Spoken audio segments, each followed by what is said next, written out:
뭐 박근혜 씨가 뭐 비선이 어쩌고 무슨 뭐 최순실 박근혜 게이트가 어쩌고 온갖 뇌물이 어쩌고 이야기를 했지만 실제로 박근혜는 정치를 잘했을까요? 그 이야기를 한번 해보려고 해요. 제가 질문을 계속 던지잖아요. 네. 한 가지라도 잘한 게 있으면 한번 얘기해봐 달라. 이렇게 완벽하게 모든 분야에서 못하기도 쉽지 않은데. 바로 그겁니다. 제가 바로. 이렇게 일단 봐야 돼요. 박근혜가 대선 공약으로 걸어서 자기의 트레이드 마크가 돼버린 게 바로 경제 민주화였습니다. 그러면 진짜로 경제 민주화가 됐느냐? 또는 그런 이야기 하잖아요. 우리가 제일 정말 국민들이 가장 잘못 알고 있는 거. 경제는 보수가 잘하고 국방도 보수가 잘한다. 개뿔. 전혀 아니라는 게 노무현 정권과 이명박근혜 정권을 비교해서 다 나오고 있는 건데. 개사기였죠. 실제로 실업자가 135만 명이고요.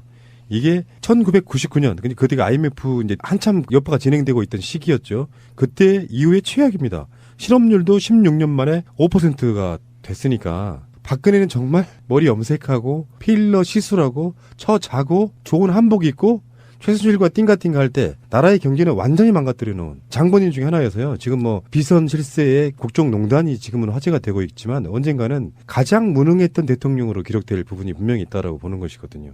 무능자를 붙이기에도 사실은 무리가 있어요. 우리 박근혜 씨는. 이게 지표가 16년 1월, 2월에 4.9%까지 치고 올라가서 실업률이. 그래서 지금 2017년 2월에 5.6%까지 치고 올라갔다면 1%가 넘게 올라가 버려서 총 135만 명인데 이거는 이제 국가가 만드는 통계 수치에 장난이 있는 거거든요. 그러니까 실업률이라 하면 굉장히 통계적으로 사실 이게 한 3배 정도 봐야 돼요. 실업자가 135만 명 수치로 정확히 나온 건데 이게 지금 한 300만 명 정도 된다고 보면 되거든요. 이게 이제 수치적 장난이어서 그런데, 그러니까 IMF 이전에 최악의 상태로 돌아갔고 여기다가 아까 찌라시님이 얘기한 것처럼 중국의 보복 조치가 가시화되고 실질적으로 지금 이루어지고 명동, 제주도가 50% 수입이 급감했다고 지금 기사가 막 되고 탑뉴스로 뜨고 있죠. 이게 전부 일자리가 없어지는 거거든요. 이렇게 되면 향후 대선 끝나고 나서 사실은 집권하자마자 경제 불황이 올 가능성이 굉장히 높고요. 차기의 대권을 누가 잡을지는 모르겠지만 잡는다 하더라도 이 부분이 해결하는데 굉장히 오랜 시간이 걸리는 상황입니다. 그래서 제가 아까 얘기했던 경우도 사드 문제에 대해서 적어도 100만 개 또는 50만 개 일자리가 날아간다고 한다면 아직까지도 지금 협상의 여지는 있어요. 왜냐하면 한국에 있는 미국 땅에 들어와 있기 때문입니다. 사드가. 아직 한국 땅을 받진 않았어요. 받기 전에 또는 대선 이전에 이 사드가 미국 땅에서 한국 땅으로 나오지 못하게 라도 해놓으면 적어도 차기 대통령이 이거를 협상할 수 있는 여지를 보이고 중국과도 협상할 수 있는 거고 미국과도 협상할 수 있는 거거든요. 이런 전반적인 측면을 봤을 때 굉장히 지금 미래가 더 암울해서 오히려 지금 통계청이 발표하는 자료 135만에서 적어도 대선이 끝나면 올해 하반기 또는 3, 4분기 정도에서는 150만을 넘어갈 가능성이 굉장히 높습니다. 그러면 수치별로 추이가 약 6% 정도 도달해버리면요. 사실상 경제는 붕괴됐다. 뭐 다 아시겠지만 실업률은 취업할 의지가 없는 사람들은 빼요. 그렇죠. 통계청은 그렇게 쉴드를 쳤어요. 학교 졸업 시즌이라서 지금 직장 구하는 사람들이 많아서라고 얘기를 했는데. 누가 졸업하고 구하나? 졸업하기 전에 다 이미 그러니까 전 세계가 그다음에 박근혜 정부 들어서 4차 산업혁명 시기에 접으면서 어떻게 하면 일자리를 창출할 것인가를 범국민적으로 논의하고 범산업적으로 논의가 돼서 국가가 거의 관장하다시피 해서 예를 들면 이런 겁니다. 한진이 이제 망했잖아요. 그럼 거기에 있는 7,000명의 노동자는 어떻게 할 거냐. 이건 국가의 몫입니다. 6개월 1년 동안 또는 2년 동안 국가가 월급을 지급하고 또 재사회화 교육을 할 수 있도록 교육비를 지급함으로 인해서 제4차 산업으로서의 노동력을 창출해야 되는데 오로지 보톡스나 쳐맞고 필러 수술이나 받고 정유라 말 사주는 이 정신에 쏠려서 이런 산업 혁명 시기에 노동자들을 어떻게 효율적으로 제 일자리를 창출할 거냐 다 놓쳐버린 결과거든요. 이게 간단한 문제가 아니거든요. 그러니까 이게 정말 얼마만큼 이 나라가 미래로 뛰쳐나가야 될 미래의 상황들을 다 놓쳐버린 상황이 박근혜 정부이기 때문에 다음 정부는 정말 일자리 트럼프 같은 사람도 지금 일자리 창출의 혈안이잖아요.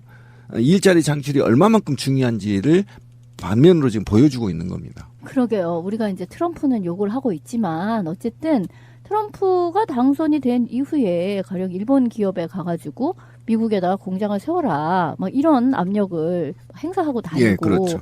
그런 일을 해요. 어쨌든 미국 안에서의 고용을 창출하기 위해서 밖에서는 욕을 먹더라도 어쨌든 자국민을 위해서 뭔가를 한단 말이에요. 근데 지금 이후에 이 정도의 높은 실업률을 낮추기 위해서 어떤 식의 노력을 할 수 있을 것인가? 그러니까 이게 공공 부분에서 이제 고용을 넓히는 문제, 그리고 민간 차원에서 넓히는 문제, 이것을 이제 나눠서 두 가지가 다 이루어져야 될 텐데, 이거를 제대로 하지 못하면 사실 다음 정권이 다른 부분을 굉장히 잘한다 할지라도 이 부분이 해결되지 않으면은 사람들에게 도대체 탄핵도 하고 뭐도 하고 다 했는데 내 삶은 뭐가 달라졌나라는 얘기가 나올 것 같아요. 지금 이제 방금 말씀하신 걸 보충하자면 지금 중국의 사드를 통해서 고통받고 있는 기업들이 대기업일까요? 중소기업이죠. 예. 100% 중소기업이나 자영업자들입니다. 제주도에서 면세점을 하는 사람들, 버스 운전을 하는 사람들, 식당을 하는 사람들, 명동에서 자영업을 하는 사람들이 대기업들이 아니란 말이에요. 대기업들, 화장품 업체들 어차피 분기별로 밀어내기 합니다. 그 브랜드 갖고 장사하려면 돈이 없어서 빚내서라도 물건을 싸서 쌓아놔야 돼요. 근데 사람들이 오지 않고 있습니다. 이렇게 오지 않고 있는 사람들을 만들어 놨어도 대기업은 아직 숨 쉴 만한 여유가 있으니까 이 자체가 뉴스거리가 안 되는 거예요. 직격탄은 그 밑에 그렇죠. 있는 중소기업이 맡고 있는 거죠, 지금. 따라서 이 부분에 있어서의 해결은 중소기업부터 말하자면 무너져 있는 현재의 내수와 소비를 살릴 수 있어야 됩니다. 근데 중국 애들이 들어와서 안 사주면요. 우리나라 사람이 거기서 살 수 있는 여력을 가진 인구가 남질 않았다는 얘기야. 무슨 얘기냐면 1년에 중국 사람이 800만 명이 들어옵니다. 이 사람들이 평균적으로 쓰고 나가는 돈이 220만 원이에요. 그러면 대한민국에서 무슨 산업이나 무슨 사업을 일으켜가지고 생활비 빼고 순수한 소비로 여행 경비나 식당에서 쓰거나 쇼핑을 하거나 이런 류의 소비로 220만 원이라는 소비를 일으켜 줄 수 있는 세대를 800만 명을 만든다는 게 가능할 것 같으세요? 절대 불가능해요. 돈을 220만 원을 쓰라고 줘도 거기다 소비에다 쓸 틈이 없어요. 우리나라 사람들은 지금. 그렇기 때문에 이 관광 수지 안에서 지금 중국 관광객들이 차지하는 경제적인 여파는요. 중소기업한테는 어마어마한 거예요. 지금 이 장사하는 사람한테는. 자, 역대 정권의 경제 성적표를 한번 단순하게 간단하게만 비교를 해드릴게요. 역대 정권 1인당 GDP 증가액, 김영삼 정부 때가 마이너스 107달러예요. 김대중 정부 때가 플러스 4,493달러입니다. 노무현 정부 때 플러스 9,532달러예요. 이명박 정부 때 3,981달러예요. 박근혜 정부 때 1,486달러입니다. IMF인 김영삼 정부를 제외하고는 꼴찌입니다. 박근혜가 그 실력이 그렇다고요. 두 번째, 역대 정권 4년차 코스피 상승률 한번 보겠습니다. 김영삼 정부 마이너스 32.8, 김대중 정부 플러스 19.28, 노무현 정부 130.69%, 이명박 정부 5.33%, 박근혜 정부 심지어 마이너스 2.2%입니다. 역대 정권 취임 100일 증시 성적표를 한번 볼까요? 김대중 대통령은 그 당시에 IMF 때였잖아요. 마이너스 38.5. 노무현 대통령 플러스 3.9. 이명박 플러스 7.9. 박근혜 마이너스 0.9예요. 거의 최악이죠. 네. 다음에 역대 정권 가계대출액 증가액. 이거 굉장히 심각합니다. 김대중 정부 232조. 노무현 정부 213조. 이명박 정부 276조. 박근혜 정부 458조.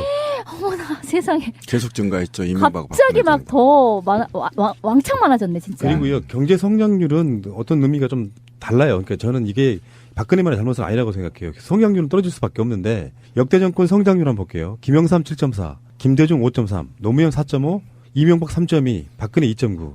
어찌됐든 간에 박근혜도 여기서 꼴찌입니다. 역대 정권 국가부채 한번 볼까요? 이건 제일 심각해졌어요. 김영삼 23조, 김대중 134, 노무현 299조, 이명박 443조, 박근혜 921조. 아, 그런데 박근혜 정부만 비교를 딱 해보면 배로 늘려버리네. 2013년 1월이 수출액이 456억 달러예요. 근데 그 다음에 14년도에 1월에는 367억 달러로 5분의 1로 밖에 안 됩니다. 그러니까 그 자체 성적표만 보더라도 그다음에 주가 시가총액을 한번 보더라도요. 2013년 1월 말 기준에 삼성전자가 시가총액에 딱 46조가 감소했어요. 그러니까 대기업들도 이익이 아니라는 거예요. 그다음에 이 현대차, 삼위포스코가 각각 15조씩 감소해버렸단 말이에요. 이걸 뭘 의미하냐면 박근혜 정부에서 매년 비교해도 계속 추락하고 있었고 그것이 추이적으로 나타났고 이것은 뭐냐면 박근혜 정부 경제정책은 하지 않았다. 아예 정책이 없었다. 이렇게 보시면 되는 거예요. 그러니까 삼성한테 특혜주고 말 사주고 할 때 그렇죠. 경제가 완전 망가진 건데요. 이게 역대 정권 누적 재정 적자가 박근혜 3년 차까지만 이렇게 나온 데이터가 있는데요. 누적 재정 적자입니다. 김영삼 정부는 23조 원 적자가 났고요. 김대중 정부는 당연해요. IMF 뒤끝인가 54조 원이었고요. 노무현 정부가 정말 정치익은 잘했습니다. 10조 적자가 10조밖에 안 났어요. 5년 동안. 이명박은 98조인데요. 박근혜 정부는 재정 적자가 167조예요. 이거를 전반적으로 묶어서 분석을 하면 어떻게 이해를 하면 되냐면요.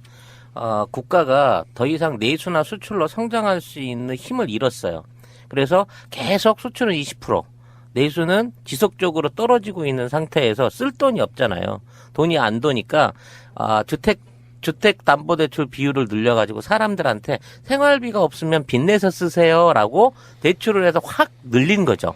그렇게 늘어난 돈을 가지고 그만큼의 소비로 갖고 대기업이나 중소기업들이 연명해가는 과정 중에 지금 이 추세가 한 3년을 와버리니까 이 모든 게 한꺼번에 딱 맞아 떨어진 결과가 지금의 경제 상황인 거죠. 한계에 이르렀다 이거죠. 그러니까 경제 성적표로만 봐도 사실은 탄핵감이었습니다. 근데 사실은 코스피 같은 경우도 마이너스 2.2%나 박근혜 정부가 정부 시절에 2013, 14년 기준에 해서도 마이너스 2.2%가 있었고 노무현 정부 상대적으로 비교하면 130% 정도 올랐었거든요. 그러니까 이런 전반적으로 봤을 때 박근혜 정부는 아예 경제 정책이 없었다 보면 돼요. 아예 하지 않았다. 아예 시행하지 않았다. 계획도 없었다. 그러니까 뭐 이름도 거창하게 붙였죠. 최경환노믹스 뭐 이렇게 했는데 그 새끼 보면 짱돌로 조사버리고 싶었어요. 소이노믹스? 나쁜 놈의 근데 새끼. 그렇게 했는데 사실은 대기업들 배불려 주고 그냥 끝난 거예요. 그리고 지 알고 동네 보면. 돈 가져가고 그렇죠. 지 고향에. 나쁜 놈입니다. 아주. 그러니까 이 박근혜 정부가 국정농단은 두 번째 문제고요. 경제 이렇게 망쳐놨는데 그 새누리당 출신이란 유승민도 뭐 박근혜가 잘못했다고 반대 세력 뽑으면 안 돼. 이상한 논리를. 정치란 건 그런 거죠. 정치 세력이 잘못했으면 반대 세력을 뽑아줌으로써 정치의 수준을 높이는 것은 당연하다고 보는 것이고 어찌됐건 지금 뭐 탄핵 당한 마당이기도 하지만요. 최소한 박근혜 정권은 쉴드 치면 안 돼요. 이명박 정권보다 제가 봤을 때는 한 10배 주면 더 부끄러운 정권이다. 아무것도 못했으니까. 있던 시기였죠. 그때 이후에 최악입니다. 실업률도 16년 만에 5%가 됐으니까 박근혜는 정말 머리 염색하고 필러 시술하고 처자고 좋은 한복 입고 최순실과 띵가띵가 할 때 나라의 경제는 완전히 망가뜨려 놓은 장본인 중에 하나여서요. 지금 뭐 비선 실세의 국정농단이 지금은 화제가 되고 있지만 언젠가는 가장 무능했던 대통령으로 기록될 부분이 분명히 있다라고 보는 것이거든요. 무능자를 붙이기에도 사실은 무리가 있어요. 우리 박근혜 씨는. 이게 지표가 16년 1월, 2월에 4.9%까지 치고 올라가서 실업률이. 그래서 지금 2017년 2월에 5.6%까지 치고 올라갔다면 1%가 넘게 올라가 버려서 총 135만 명인데 이거는 이제 국가가 만드는 통계 수치의 장난이 있는 거거든요. 그러니까 실업률이라 하면 굉장히 통계적으로 사실 이게 한 3배 정도 봐야 돼요. 실업자가 135만 명 수치로 정확히 나온 건데 이게 지금 한 300만 명 정도 된다고 보면 되거든요. 이게 이제 수치적 장난이어서 그런데, 그러니까 IMF 이전에 최악의 상태로 돌아갔고 여기다가 아까 찌라시님이 얘기한 것처럼 중국의 보복 조치가 가시화되고 실질적으로 지금 이루어지고 명동, 제주도가 50% 수입이 급감했다고 지금 기사가 막 되고 탑뉴스로 뜨고 있죠. 이게 전부 일자리가 없어지는 거거든요. 이렇게 되면 향후 대선 끝나고 나서 사실은 집권하자마자 경제 불황이 올 가능성이 굉장히 높고요. 차기의 대권을 누가 잡을지는 모르겠지만 잡는다 하더라도 이 부분이 해결하는데 굉장히 오랜 시간이 걸리는 상황입니다. 그래서 제가 아까 얘기했던 경우도 뭐 박근혜 씨가 뭐 비선이 어쩌고 무슨 뭐 최순실 박근혜 게이트가 어쩌고 온갖 뇌물이 어쩌고 이야기를 했지만 실제로 박근혜는 정치를 잘했을까요? 그 이야기를 한번 해보려고 해요. 제가 질문을 계속 던지잖아요. 네. 한 가지라도 잘한 게 있으면 한번 얘기해 봐달라. 이렇게 완벽하게 모든 분야에서 못하기도 쉽지 않은데. 바로 그겁니다. 제가 바로. 이렇게 일단 봐야 돼요. 박근혜가 대선 공약으로 걸어서 자기의 트레이드 마크가 돼버린 게 바로 경제 민주화였습니다. 그러면 진짜로 경제 민주화가 됐느냐? 또는 그런 이야기 하잖아요. 우리가 제일 정말 국민들이 가장 잘못 알고 있는 거. 경제는 보수가 잘하고 국방도 보수가 잘한다. 개뿔. 전혀 아니라는 게 노무현 정권과 이명박근혜 정권을 비교해서 다 나오고 있는 건데. 개사기였죠. 실제로 실업자가 135만 명이고요. 이게 1999년, 그때가 IMF 이제 한참 여파가 진행되고 빼요. 그렇죠. 통계청은 그렇게 쉴드를 쳤어요. 학교 졸업 시즌이라서 지금 직장 구하는 사람들이 많아서라고 얘기를 했는데. 누가 졸업하고 구하나? 졸업하기 전에 다 이미 그러니까 졸업하지? 전 세계가 그다음에 박근혜 정부 들어서 4차 산업혁명 시기에 접으면서 어떻게 하면 일자리를 창출할 것인가를 범국민적으로 논의하고 범산업적으로 논의가 돼서 국가가 거의 관장하다시피 해서 예를 들면 이런 겁니다. 한진이 이제 망했잖아요. 그럼 거기에 있는 7,000명의 노동자는 어떻게 할 거냐. 이건 국가의 몫입니다.